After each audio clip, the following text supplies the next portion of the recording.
तो माणूस कोण आहे हे सांगून टाक। तू माझ्यावर आरोप करतेस, माझ्या चारित्र्यावर। चारित्र्याच्या गोष्टी तू करू नकोस नताशा। खरं काय ते सांग।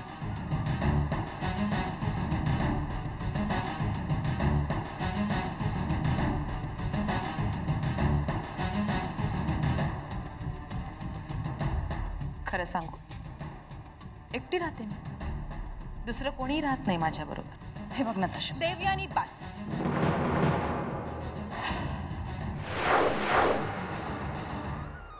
बस, पुरे झालं ना देवयानी? खूप ऐकून घेतलं मी। तुझ्या प्रश्नांना उत्तर द्यायला मी बांधील नाहीये, कळलं तुला?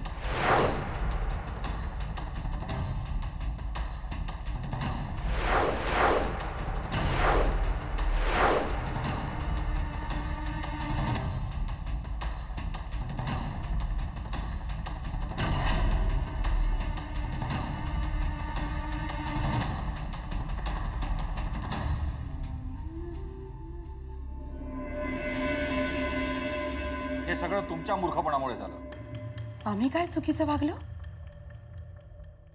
तुम्ही डॉक्टरला घरात येऊच कसं दिलं? तुम्हाला चांगलं माहिती आहे तुमच्या चुकीचे परिणाम किती भयंकर होणार आहेत ते। आम्ही बेशुद्ध होतो, चक्कर आली होती आम्हाला। अशा परिस्थितीत आम्ही डॉक्टरांना बोलवू शकलो असतो का? पण डॉक्टर स्वतःहून तर येऊ शकत नाही ना। देवयानीला काळजी वाटली आमची म्हणून तिने डॉक्टरांना बोलावलं होतं आणि आम्ही तिला काही सांगितलं नाही। डॉक्टरांनी तिला सांगितलं, त्यांच्याकडून तिला कळलं की आम्ही गरोदर नाही। तुम्ही गरोदर नाही हे त्यांना कळल्यावर सुद्धा संपूर्ण प्लॅन त्यांना सांगायची काय गरज होती? काय करायला हवं होतं आम्ही? आणखीन एक खोटं बोलायला हवं होतं?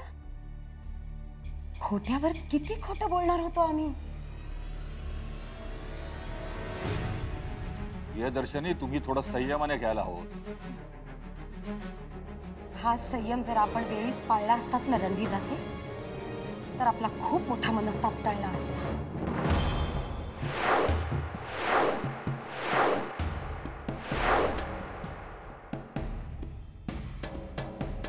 प्रियदर्शनी, तुम्ही असं बोलून स्वतःच्या चुकांवर पांघरून घालू शकत नाही।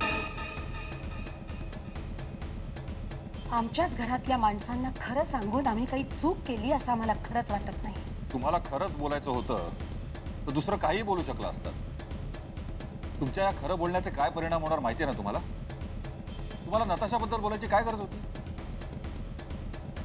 तुम्ही जर आमचं बोलणं शांतपणाने ऐकून घेणार असाल तरच आम्हाला बोलायचंय तुमच्याशी। विक्रम भाऊजी आणि देवयानी आपलेत। येणाऱ्या बाळाबद्दल त्यांना आपल्या इतकीच आत्मीयता आहे।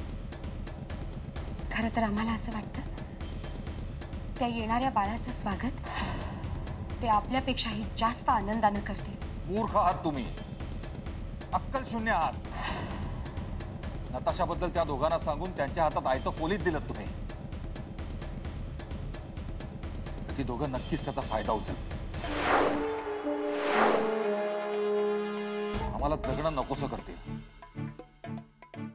पण आम्ही आमचं मूल या घरात आणूच त्यांची कुठलीही खेळी आम्ही यशस्वी होऊ देणार नाही। त्यांना आम्ही पूर्ण उरू।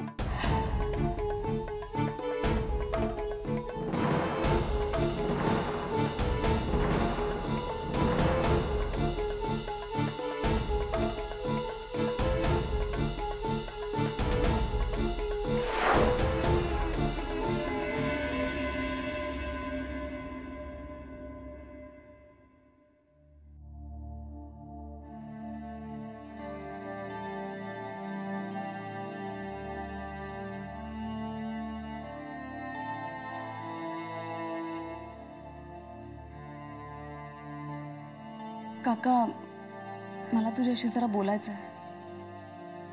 बोल ना।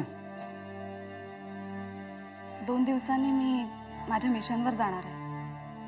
आमचे सिद्धांत सर आहेत, त्यांनी सांगितलंय की हे मिशन खूप रिस्की आहे। माहित नाही मी जिवंत परत येईन की नाही। साक्षी तू काहीतरी बोलत जाऊ नकोस ग. हे बघ, तुला या मिशन मध्ये काही होणार नाही आणि तू यशस्वी होऊनच परत येशील. काका, मला कळत नाही मी हे आईला कसं सांगू. ती खूप काळजी करेल माझी. काळजी तर आम्हाला सगळ्यांनाच वाटेल ना साक्षी, पण तरीही तुला खरं सांगू, तू वहिनीपासून काही लपवून ठेवू नकोस. या मिशन मध्ये कदाचित तुझ्या जीवाला धोका आहे हे तू तिला सांग आणि मगच जा इथून. पण काका, आईने मला जर अडवलं तर? नाही अडवणार. मी ओळखतो वहिनीला. साक्षी, उलट तिची प्रार्थनाच या मिशन मध्ये तुझी ढाल बनून तुझं संरक्षण करेल. आणि तुला खरं सांगू साक्षी, आम्ही कोणीच तुला अडवणार नाही, कारण आम्हाला तुझा खूप अभिमान वाटतो. साक्षी, मी तुला म्हणालो होतो ना, बाबांना तुझा अभिमान वाटेल असं काम करून दाखव. आणि आज तुला तशी संधी चालून आली आहे.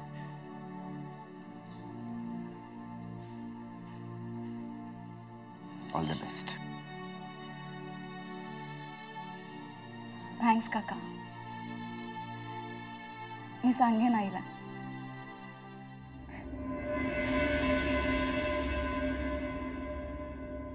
ऑफिसमध्ये भैयाचा आहे. घरी असतेस तेव्हा कोण असतं तुझ्याबरोबर? जेव्हा धूर येतो तेव्हा कुठेतरी आग लागलेली असते. मग ती आग कुठे लागली आहे हे शोधून काढायला नको? मी हे सहन करणार नाही. तुझा आवाज तुझा बंद होईल नताशा. जर भैयासाहेब आणि साईमांना हे कळलं तर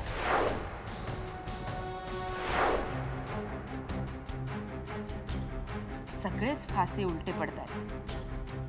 देवयानी घरात आली आणि सगळा घोळ झाला. कसं कळलं असेल तिला? कुठून? ही गोष्ट साईमा आणि रणवीर पर्यंत पोहोचली ना तर पुरावा आहे की नाही याचा विचारही न करता माझे तुकडे केले जातील.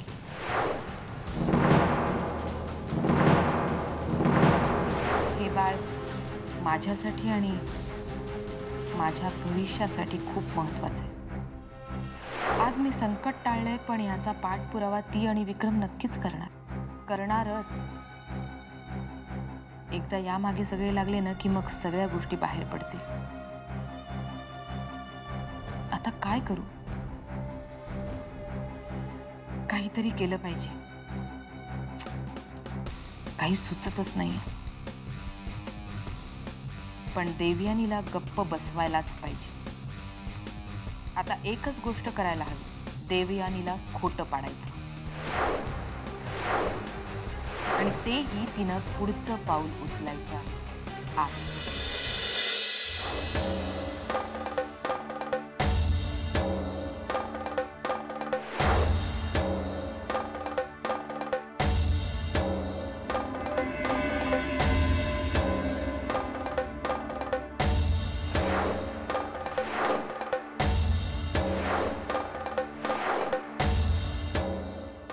पण मग तो मुलगा कोण असेल? देव? वहिनी?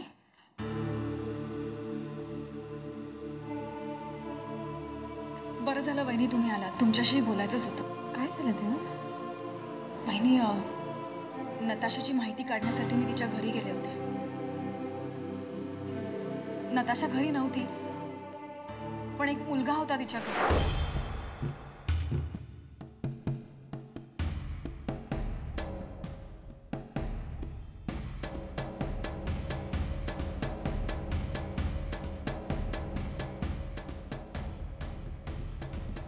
कसं शक्य आहे देव? नताशाने स्वतः आम्हाला सांगितलं होतं की ती एकटीच राहते म्हणून त्या घरात. मग वहिनी, तो माणूस तिच्या घरात कुठं आला? तू भेटलीस त्या माणसाला? मग काही बोलला का तू तुझ्याशी? हो वहिनी, आणि मी त्याला नताशाबद्दल विचारलंही तर तो मला म्हणाला की ती बाहेर गेली. अगं मग विचारायचंच ना सरळ त्याला, तो कोण आहे म्हणून. विचारलं बहिणी, तो म्हणाला की तो तिचा मावस भाऊ आहे. झालं तर मग उगीच नाही ते विचार येत होते आमच्या मनात. वहिनी, हे जर असं खरंच असतं तर आम्ही निश्चिंत झालो असतो, आम्हालाही आनंद झाला असतो. बहिणी, त्या माणसाच्या बोलण्याचाही मला संशय आला, कारण त्यांनी मला घरातच येऊ दिलं नाही. मला म्हणाला की मला बाहेर जायचंय, पण तास दीड तास तो घराच्या बाहेरच पडला नाही. आणि म्हणूनच मला जरा शंका आली.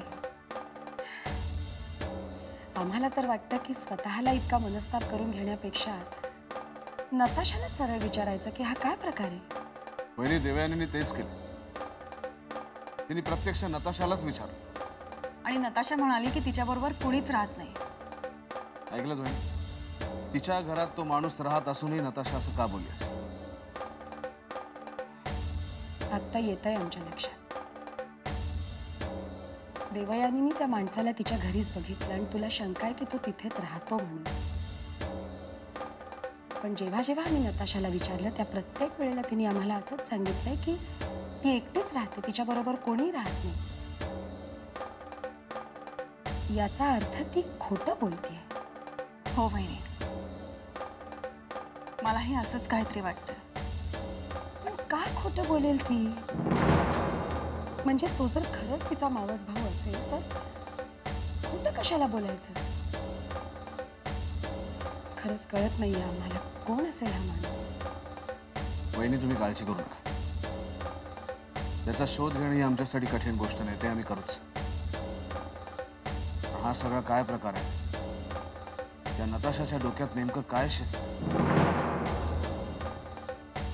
त्याचा शोध लागलाच पाहिजे.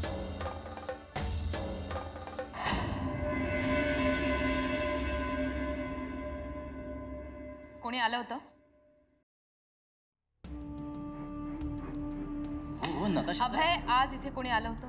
हां, तुझी मैत्रीण आली होती आणि तुझी चौकशी करत होती. पण घाबरू नकोस, मी तिला बाहेरच्या बाहेर पाठवून दिली.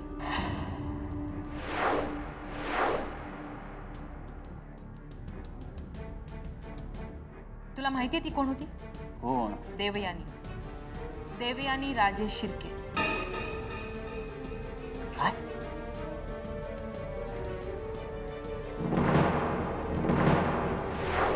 देवयानी? तिच्याकडून जर रणवीर राजे आणि साईमाना कळलं तर काय होईल आपलं तुला माहिती? हे बघ, तू आत्ताच्या आत्ता इथून निघून जा. पण आत्ता जाणार कुठे मी? मला माहित नाही, तू इथून निघून जा. आता इंदोरला गेलं तर पोलीस माझ्या मागावर आहेत. आणि रणवीरनं जर कळलं ना तर ते आपल्या दोघांनाही जेलमध्ये टाकतील. तू निघून जा अभय. एक मिनिट नताशा, तू तेवढी पॅनिक होऊ नकोस. मला थोडा वेळ दे, काहीतरी व्यवस्था करतो.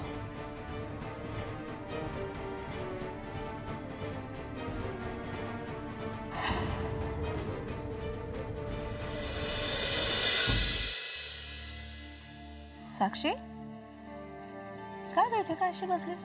आज ड्युटीवर नाही जायचं तुला? जायचंय, थोडं उशिरा जाईन. काय ग, काय झालंय?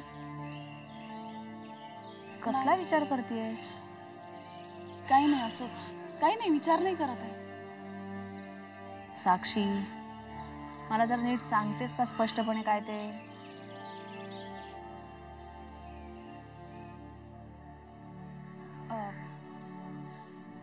आई, खरं तर मला तुझ्याशी या विषयावर बोलायचंच होतं. 2 दिवसानंतर आम्ही एका नवीन मिशनवर जाणार आहोत. मिशन? हो आई, मागच्या वेळेपेक्षा हे मिशन जरा रिस्की आहे. म्हणजे आमचा सगळ्यांचाच जीव कदाचित धोक्यात असू शकतो. आई, आई, पण मला सांग, अशा कुठल्या भयंकर ठिकाणी जाणार आहात तुम्ही? आई, आम्ही नक्षलवाद्यांचा तळ उद्ध्वस्त करण्यासाठी चाललोय. आई, काय आत्तापर्यंत खूप पोलीस टीम्सनी ते तळ उद्ध्वस्त करण्याचा प्रयत्न केला, पण त्यांना कुणालाही यश आलेलं नाही. त्यांच्यापैकी कुणीही जिवंत परतलेलं नाही आणि त्यांचा ठावठिकाणाही कुणाला माहीत नाही. पण आई, ह्या वेळेला आम्ही अगदी व्यवस्थित प्लॅनिंग करून या मिशनची आखणी केली आहे. त्यामुळे तू प्लीज प्लीज ऐका. एक मिनिट साक्षी. साक्षी, तू तर आत्ताच नवीन ड्युटी जॉईन केली आहेस. मग मला सांग, तुझ्यासारख्या नौख्या इन्स्पेक्टरची अशा धोक्याच्या मिशनवर कशी काय नेमणूक केली? नाही आई, खरं तर माझी निवड झालीच नव्हती. मी हट्टाने या टीममध्ये माझी जागा मागून घेतली. हा नसता शहाणपणा करायला तुला कोणी सांगितलं होतं? आई मी ते काही नाही, तू या मिशनवर जायचं नाहीस. आई अगं पण मला तुझ्या बाबतीत कुठलाही धोका पत्करायचा नाही. आई तू असं काय करतेयस?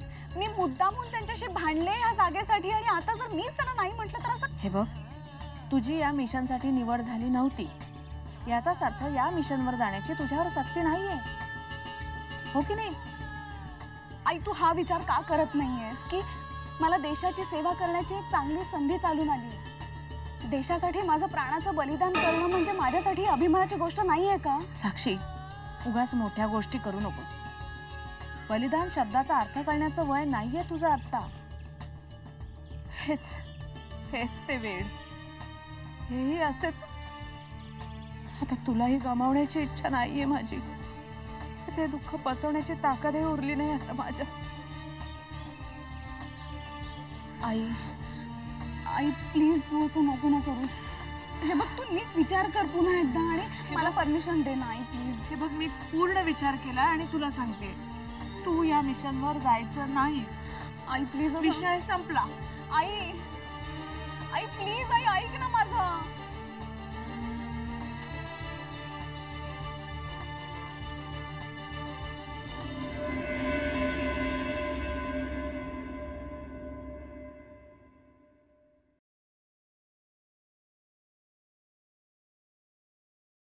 हॅलो साहेब, मी बोलतोय. बोला.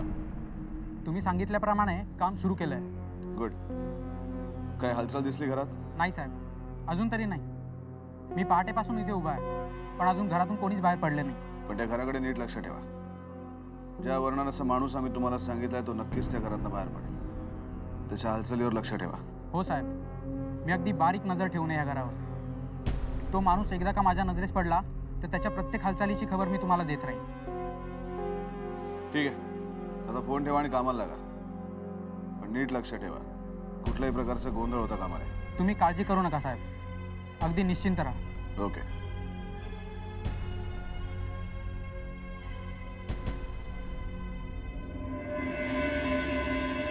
वहिनी, मी काय म्हणते, काय हो? कुठे लक्ष आहे?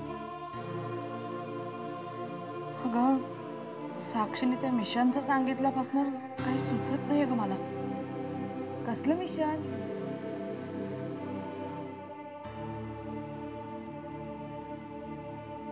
साक्षी नक्षलवाद्यांच्या मागावर चालली.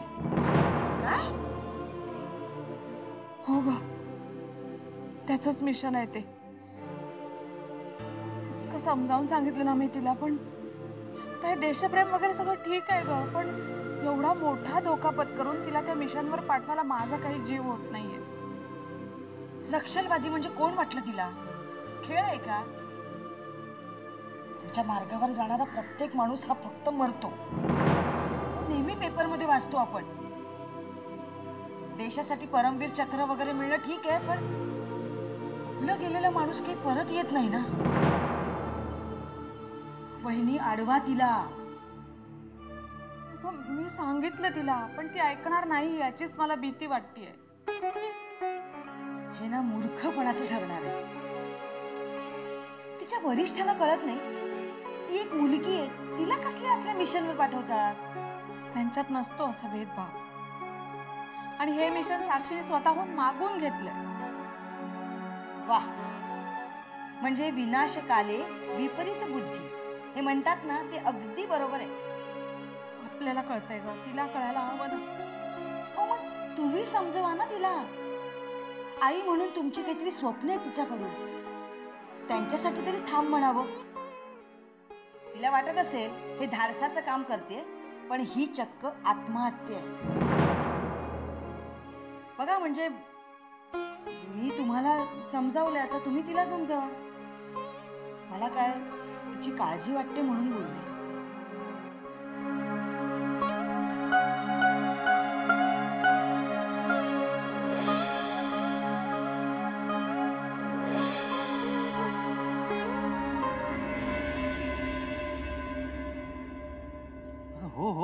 एवढी घाई कशाला?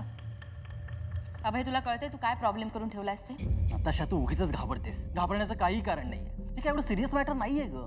सिरियस मॅटर नाहीये? तुला माहितीये ती आलेली बाई कोण होती? देवयानी राजे शिर्के. तिने जर रणवीरला सांगितलं ना तर काय होईल माहित नाही. रणवीरला जर कळलं ना की हे मूल त्यांचं नाहीये, आपलं आहे, पैसे तर जातीलच पण आपल्या दोघांनाही संपवतील ते. तेव्हा प्लीज लवकरात लवकर इथून निघून जा आणि मला अजिबात कॉन्टॅक्ट करू नको. कळतंय तुला? मी सिच्युएशन टॅकल करीन आणि मी तुला स्वतः फोन करीन. ठीक आहे? बॅग ठेव आणि येऊ नकोस इकडे. आज जा तू.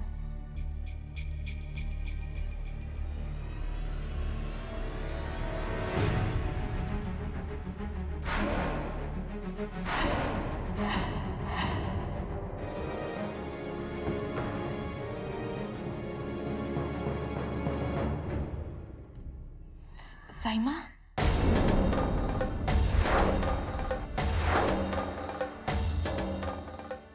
साईमा, तुम्ही अचानक आम्ही आलेलो आवडलं नाही का तुम्हाला?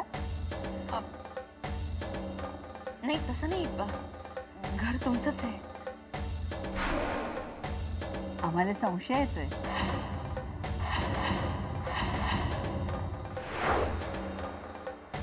संशय? कसला? की हे घर आमचंच आहे की नाही? नाही कळलं साईमा मला. नाही, तुम्ही आम्हाला अजून दरवाजातच उभं करून ठेवलंय म्हणून विचारलं. ओ सॉरी साईमा. या ना आत या ना. काय झालं की तुम्ही आलात, इतका आनंद झाला ना की काही सुचलंच नाही. बसा ना तुम्ही.